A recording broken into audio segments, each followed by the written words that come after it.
हाँ नीचे से ऊपर वाला से ऊपर से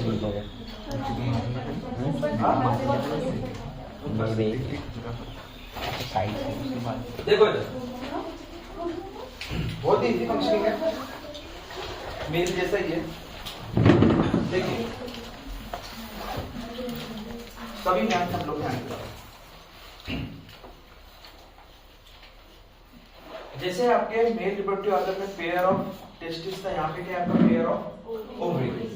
ये इसका काम क्या होता है, आपका फॉर्मेशन ऑफ क्या करता है, ovum cell, formation of ovum cell. इसी को अपन क्या बोलते हैं, फीमेल सेक्स सेल, और इसी को क्या बोलते हैं, फीमेल गैमेट सेल। ठीक है, यहाँ पर जो सेल्स होते हैं पहले इनिशियली वो कैसे होते हैं आपके अनड्रिप्ड। अनड्रिप्ड का मतलब होता है अभी मैच्योर नहीं है, अभी मैच्योर नहीं है। इस कंडीशन में इसको कहते हैं फॉलिकल्स। क्या कहते हैं इस कंडीशन में, फॉलिकल्स।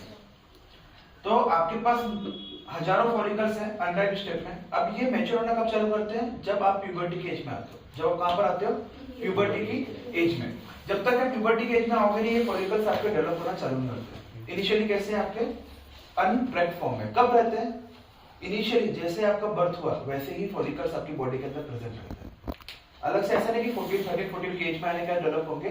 जब आपका बर्थ हुआ, फीमेल चाइल्ड जैसे बर्थ हुआ वैसे ही आपकी बॉडी के अंदर इनिशियली क्या होंगे, आपके अनड्राइव्ड फॉर्म में क्या होंगे, ओवरीज। और ये मैच्योर होना कब चालू करेंगे, आपकी प्यूबर्टी की एज में, 13-14 की एज में। अब ये देखो ओविडक्ट, जो ओवरी से निकला हुआ सेल को कैरी करे उसको क्या बोलते हैं, ओविडक्ट। इसका और क्या नाम दिया हमने, फैलोपियन ट्यूब। तो यहाँ से क्या होता है, यहाँ पे फिंगर लाइक स्ट्रक्चर होते हैं बहुत सारे। इसमें क्या होता है, फिंगर लाइक स्ट्रक्चर। अब देखो दोनों कनेक्ट तो है नहीं, ये दोनों को कनेक्टेड है क्या, नहीं, इनके बीच में क्या है, गैपिंग है। तो यहाँ से जो सेल निकल रहा है, एक ही सेल निकल रहा है यहाँ से, ये आपका सेल निकला। अब ये सेल क्या हो सकता है, कहीं भी जा सकता है। तो सेल को कैच करने के लिए यहाँ पे फिंगर लाइक स्ट्रक्चर है जिसको बोलते हैं फिब्रिकेट। क्या कहते हैं, वो हम पढ़ेंगे नेक्स्ट क्लास में। ठीक है, तो जैसे ही आपका सेल यहाँ से आ गया, सपोज ये पड़ा है आपका सेल यहाँ पर, ठीक है, ये आपका ओवम सेल। ठीक है, अब इसके बाद ये है आपकी outer opening of the female body, क्या, वेजाइना, जिसको हम दूसरे नाम से जानते हैं बर्थ कैनल। क्या नाम है इसका दूसरा, बर्थ कैनल। बर्थ कैनल क्यों, क्योंकि यहीं से बेबी का बर्थ होता है, डिलीवर होता है, और वो हमारे सांसारिक दुनिया में आता है। ठीक है, इसको क्या बोलते हैं, बर्थ कैनल। तो इसका ओपनिंग क्या है, ये भी आपकी फीमेल बॉडी का ओपनिंग पार्ट है, जैसे आपका पीनस है। तो इसका काम क्या होता है, सिर्फ ड्यूरिंग पॉपुलेशन और मैटिंग के टाइम पे पेनिस ने अपना स्पर्म आके यहाँ पे क्या कर दिया, लैंड। तो पेनिस ने अपना स्पर्म क्या कर दिया यहाँ पे आके लैंड। ये बहुत सारे स्पर्म्स आ गए, मिलियंस ऑफ स्पर्म्स आ गए। अब हमने कल पढ़ा था कि स्पर्म में कौन सा एक एंड्रोजन मतलब एक हार्मोन बनता है, कौन सा, एंड्रोजन। इसका काम क्या है, स्विम करवाना, किसको, स्पर्म को। अब ये स्पर्म यहाँ से स्विम करना चालू होगा। कुछ स्पर्म इधर जाएंगे और कुछ स्पर्म कहाँ जाएंगे, आपके इस तरफ। तो हमने क्या पढ़ा था कल, कितने स्पर्म्स निकलते हैं हमारे एक बार में, 200 से 300 मिलियन स्पर्म्स। 200 से 300 मिलियन स्पर्म, पर हमको तो चाहिए कितना, सिर्फ एक स्पर्म चाहिए। अब देखिए इतनी सारी क्वांटिटी क्यों चाहिए स्पर्म की, तो हमने क्या कहा था, 300 या 200 मिलियन स्पर्म से 60% कैसे स्पर्म है आपके, नॉर्मल स्पर्म से। ओनली 40% स्पर्म जो है वो आपके कैसे हैं, फ्यूरियस फॉर्म में। फ्यूरियस मतलब क्या है, तेजी से जो मूव करते हैं। तो जो 60% स्पर्म है वो क्या हो जाएंगे, यहाँ ओपनिंग में आके चिपक जाएंगे, कुछ बाहर निकल जाएंगे, और कुछ जो होंगे 40% वो क्या करेंगे, आपके ट्रेवल करेंगे। अब क्या होता है, एक मंथ में जब आपका मेंस्ट्रुअल साइकिल रिपीट होता है 28 डेज में, तो एक ओवरी एक एग सेल रिलीज करती है। सपोज अभी दिसंबर का मंथ है, उसने यहाँ ये वाली ओवरी ने रिलीज किया। अगर इसका यूज हो गया तो ठीक है, अदरवाइज नहीं हुआ तो फिर जनवरी में कौन करेंगे ये, फिर फरवरी में कौन करेगा ये, फिर ऐसा चलते रहेगा। अल्टरनेट मंथ में आपकी ओवरी क्या करेंगी, सेल रिलीज करेगी। पर्टिकुलर एक ही ओवरी सेल रिलीज नहीं करेगी, अलग अलग ओवरी अलग अलग मंथ में सेल रिलीज करती है। अगर इसने इस मंथ किया तो अगले मंथ कौन करेगी, वो। ठीक है, तो सपोज हमने माना कि इस मंथ दिसंबर में किसने रिलीज किया, लेफ्ट साइड वाली ओवरी ने। अब जितने भी स्पर्म सेल मेरे यहाँ जा रहे हैं, ये कोई काम के है क्या, क्योंकि अगर चले भी गए यहाँ पर तो यहाँ पे तो सेल है ही नहीं, तो उसका फर्टिलाइजेशन होगा क्या, नहीं, उसका फर्टिलाइजेशन नहीं होगा। तो किसका फर्टिलाइजेशन होगा, जो हमारे यहाँ पर आता। ठीक है, अब फर्टिलाइजेशन होने के स्पर्म सेल में हमने क्या पढ़ा था, एक्रोसोम नाम का वर्ड सुना था, पढ़ा था अगर हमने एक्रोसोम। इसका काम क्या होता है, ये हेल्प करता है कि सेल के अंदर पेनिट्रेट कर सके, सेल के अंदर क्या सके, पेनिट्रेट। जैसे ही इसका पेनिट्रेशन यहाँ पर हो गया, इस प्रोसेस को अपन क्या बोलते हैं, फर्टिलाइजेशन। इस प्रोसेस को क्या बोलते हैं, फर्टिलाइजेशन। तो ये जो प्रोसेस है फर्टिलाइजेशन, ये कैसा है आपका, एक्सटर्नल है या इंटरनल है, इंटरनल है, क्योंकि बॉडी के कहाँ हो रहा है, अब ये ओवरी जो है ये आपके एब्डोमिनल कैविटी में है, किडनी के नीचे। कहाँ पर है, किडनी के नीचे, इस साइड, ठीक है, यहाँ पर नहीं है ऊपर, कहाँ पर है, किडनी के मतलब आपके नेवल के नीचे। अब देखो यहाँ पर जैसे ही इसका सेल बन गया आपका, अब मैंने क्या कहा था आपको, यहाँ पर क्या होगा, माइटोसिस की मियोसिस, मियोसिस मतलब एक सेल से 4 सेल के सेल में क्या होना, डिवाइड होना, ठीक है। अब जैसे ये होगा, अब 72 आवर्स में क्या होगा, ये सेल वापस कहाँ आएगा आपका, घूम फिर के यहाँ पर, और यहाँ पर स्टिक हो जाएगा आपके कहाँ पे, यूटेरस के वॉल पे। यूटेरस के वॉल पे क्या हो गया, स्टिक। इस प्रोसेस को कहते हैं इम्प्लांटेशन। क्या कहते हैं, इम्प्लांटेशन।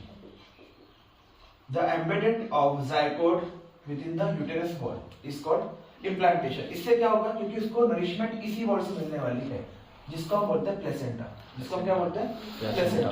आया समझ में। तो यहाँ पर आके क्या हो गया, आपका मैच्योर हो गया। अब ये जो वूम है, यहाँ पर आपके बेबी का पूरा ग्रोथ स्टार्ट होता है पूरे 9 मंथ, और उसको न्यूट्रिशन कहाँ से मिलता है, ये वॉल से। कहाँ से मिलता है, इस वॉल से, ठीक है। इस प्रोसेस, इस जगह को बोलते हैं वूम, और हिंदी में क्या कहते हैं इसको, बच्चादानी, ठीक है। तो यहाँ पे बेबी आपका डिलीवर मतलब पूरा ग्रो हुआ। इसके बाद 9 मंथ होने के बाद जैसे ही है, अभी जो आपकी वेजाइनल वॉल है, यहाँ पर क्या होगा, इसकी स्किन क्या होगी, आपकी थिन होना चालू होगी। तो मैंने क्या कहा था, डिलीवरी के टाइम पे आपकी वेजाइनल ओपनिंग कितने टाइम इंक्रीज हो जाती है, 7 टाइम्स। मतलब आपकी टिश्यू आगे इतनी थिन हो जाती है, इतनी ज्यादा वीक हो जाती है कि वो एक्सपांड कर पाती है, और आपका बेबी आपका क्या होगा, यहाँ से डिलीवर। इसलिए हमने इसको क्या नाम दिया, बर्थ कैनल। तो डिलीवरी होने के टाइम पे सबसे पहले लेग पार्ट बाहर निकलता है या हेड पार्ट बाहर, हेड क्यों निकलता है, ऑक्सीजन के लिए, ऑक्सीजन के लिए। किसके लिए, ऑक्सीजन के लिए। अगर सपोज लेग बाहर निकल गया तो होगा क्या, ऑक्सीजन नहीं मिल पाएगा। तो सबसे पहले क्या होगा, जैसे जब तक बॉडी, फीमेल बॉडी के अंदर वूम में है, ठीक है, एक बोलते हैं, आपने सुना है कि एक पॉकेट रहता है, वाटर पॉकेट, वो फट गया, ठीक है, मतलब वाटर पॉकेट रहता है जिसके अंदर जैसे वो फट गया, मतलब प्रेशर इतना बिल्डअप होता है कि अब बच्चा आने वाला है। उस प्रोसेस को बोलते हैं क्रॉनिंग। क्या कहते हैं, क्रॉनिंग। क्रॉनिंग का मतलब होता है जब बच्चा आपके वेदाना के बाहर से थोड़ा दिखना चालू हो जाए, हल्का सा हेड या लेग को दिखना चालू हो जाए, इस प्रोसेस को बोलते हैं क्रॉनिंग।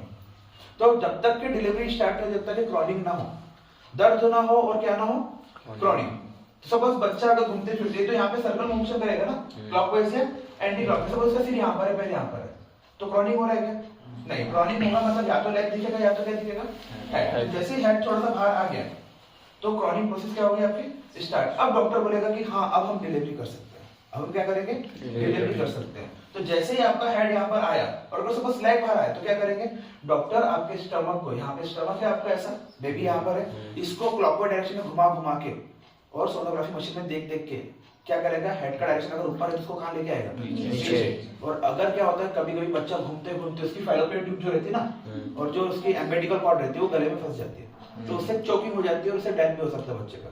तो क्या करते हैं, घुमा के, आपने मूवी देखी रोबोट मूवी, रोबोट मूवी देखा होगा, पूरा बच्चे का उसमें एम्बेडिकल कॉर्ड घुस जाती है, फिर वो क्या करता है, घुमा घुमा के उसको, ठीक है। तो ऐसा रियली में होता है, पर बहुत कम चांसेस होते हैं ऐसे।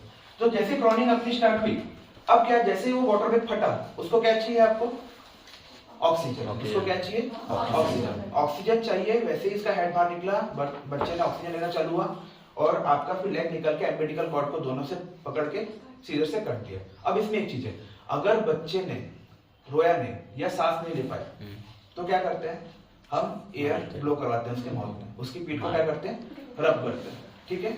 ऐसा होता है कभी कभी, क्योंकि एकदम से बॉडी चेंज हो रही ना, यहाँ से बेबी यहाँ से निकल रहा है, ठीक है। तो पहले वहां की कंडीशन आपकी अलग थी, बाहर आते से कंडीशन क्या हो गई, अलग हो गई। तो ऐसा होता है कभी कभी, वो सांस लेने में उसको दिक्कत होती है, नहीं ले पाता, तो हम क्या करते हैं, आर्टिफिशियली माउथ से एयर देते हैं, ठीक है। तो प्रोसेस बहुत ही सिंपल है आपका। वेजाइना आपकी बर्थ कैनल की ओपनिंग है, जहाँ पे स्पर्म सेल क्या हुआ, आपके लैंड हुए हैं, फिर स्पर्म सेल ऊपर कैरी होते जाते हैं, लेफ्ट साइड में भी जाएंगे और राइट साइड में। तो इनमें से दोनों में से एक ही सेल क्या करेगा, आपका ओवरी क्या करेगा, आपका मैच्योर एक सेल प्रोड्यूस करेगा आपके 28 डेज में। इन मेजर फॉर्म में इसको क्या कहते हैं, फॉलिकल, और मैच्योर फॉर्म में इसको क्या बोलते हैं, ओवा या एग सेल। क्या बोलते हैं, ओवा या एग सेल, ओवा, ठीक है। और इसी प्रोसेस को क्या बोलते हैं, जब ये ओवम से रिलीज करता है, इसको बोलते हैं ओवुलेशन। क्या कहते हैं इसको, ओवुलेशन। रिलीज किया, फर्टिलाइजेशन हुआ, फिर इम्बेडेड हो गया यहाँ पे आपके वेजाइनल वॉल में, सॉरी यूटेरस वॉल में इसको हम क्या बोलते हैं? इम्प्लांटेशन। ठीक है, तो बहुत इजी प्रोसेस है। डायग्राम आता है एमपी बोर्ड के लिए और यहाँ के फंक्शंस आते हैं हर एक चीज के, कि प्लेसेंटा का फंक्शन क्या। सबसे ज्यादा क्वेश्चन आता है इसमें एमपी बोर्ड के लिए, what is the function of placenta, what is implantation, what is the function of placenta, what is implantation. ठीक है, लिखिए जो भी एक्स्ट्रा चीज मैंने इसमें लिखी है।